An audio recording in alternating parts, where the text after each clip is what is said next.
नमस्कार। एक बुढ़िया डॉक्टर से बोली, मेरे एक दांत में दर्द है, कृपा करके उसे निकाल दीजिए। डॉक्टर, मुंह खोलो। बुढ़िया, लो खोल दिया। डॉक्टर, थोड़ा और खोलो। बुढ़िया ने थोड़ा मुंह और खोल दिया। डॉक्टर, थोड़ा और खोलो। बुढ़िया ने सारा मुंह ऊपर किया। डॉक्टर, थोड़ा और खोलो।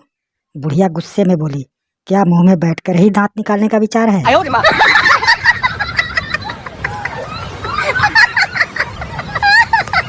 एक बार एक आदमी दौड़ा दौड़ा डॉक्टर के पास क्लिनिक में आया और उसे बोला, डॉक्टर साहब, मेरी जान बचा लीजिए। डॉक्टर उस आदमी को हौसला देते हुए बोला, घबराओ नहीं, शांति से मुझे बताओ कि बात क्या है। मरीज, डॉक्टर साहब, मेरे मुंह में छिपकली घुस गई है। डॉक्टर हैरानी से, अरे, जब छिपकली तुम्हारे मुंह में घुस रही थी तो तुमने मुंह बंद क्यों नहीं किया? मरीज, गलती हो माई बाप, दरअसल जब वह मेरे मुंह में घुस रही थी तो मैंने सोचा कि जो उससे पहले कॉकरोच मेरे मुंह में घुसा था वह उसे पकड़कर वापस आ जाएगी।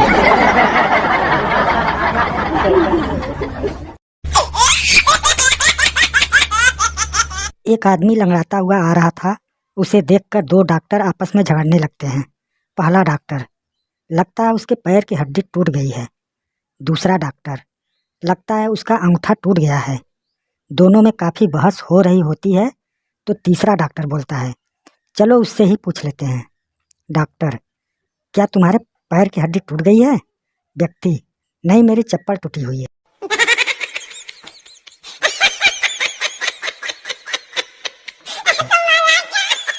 संता, बंता और उनका एक दोस्त पागल खाने में मरीज थे। एक दिन उनका डॉक्टर ने फिटनेस टेस्ट लेना था और तीनों को टेस्ट के लिए बुलाया गया। अगर वे इस टेस्ट को पास कर लेते तो उन्हें पागल खाने से सदा के लिए स्वस्थ घोषित करके भेज दिया जाना था। अगर स्वस्थ न होते तो अगले 5 साल तक वहीं उसी पागल खाने में रखना था। डॉक्टर टेस्ट के लिए उन्हें खाली स्विमिंग पूल के पास ले गया और उनके दोस्त को स्विमिंग पूल में कूदने को कहा। उसने स्विमिंग पूल में छलांग मार दी और उसके दोनों बाजू टूट गए। उसके बाद बंता ने छलांग लगा दी और उसकी दोनों टांगें टूट गईं। जब संता की बारी आई तो उसने छलांग लगाने से मना कर दिया। डॉक्टर ने कहा, अरे मुबारक हो संता, तुम जा सकते हो, अब तुम आज़ाद हो, पर एक बात तो बताओ, तुमने स्विमिंग पूल में छलांग क्यों नहीं मारी? संता ने जवाब दिया, डॉक्टर साहब, मुझे तैरना ही नहीं आता।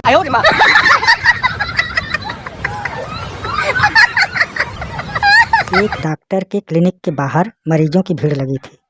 जब कोई आदमी आगे जाता उसे लोग पकड़ के पीछे खींच लेते। एक आदमी कई बार आगे जाने की कोशिश किया पर उसे भी लोगों ने पीछे खींच लिया। 5-6 बार पीछे खींचे जाने के बाद वो आदमी चिल्लाया, सालों, लगे रहो लाइन में, मैं भी आज क्लिनिक नहीं खोलूँगा।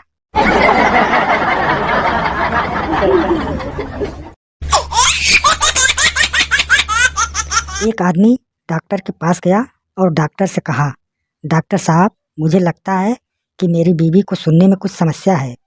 जितना सुनाई दिया जाना चाहिए उतना भी उसे मुश्किल से सुनाई देता है। आप ही बताएं कि मैं क्या करूं। डॉक्टर ने कहा, पहले तो आप वो कीजिए जो मैं कहता हूं।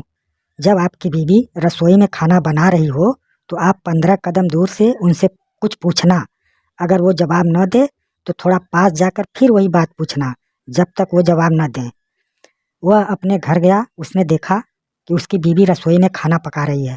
वह कोई 15 कदम दूर खड़ा हो गया। उसने आवाज़ लगाई, अरे भाई, खाने में क्या बन रहा है? उसे कोई जवाब सुनाई नहीं दिया। वह थोड़ा सा आगे गया, लगभग 10 कदम की आवाज़ लगाई। उसने फिर वही पूछा, फिर भी उसे कोई जवाब सुनाई नहीं दिया। आखिर में वो अपनी पत्नी के बिल्कुल पीछे खड़ा हुआ और उसने फिर वही प्रश्न पूछा, अरे, आज खाने में क्या बन रहा है? चौथी बार कह रही हूँ कि चिकन। अच्छा है कि तुम अपने कान डॉक्टर को दिखाओ।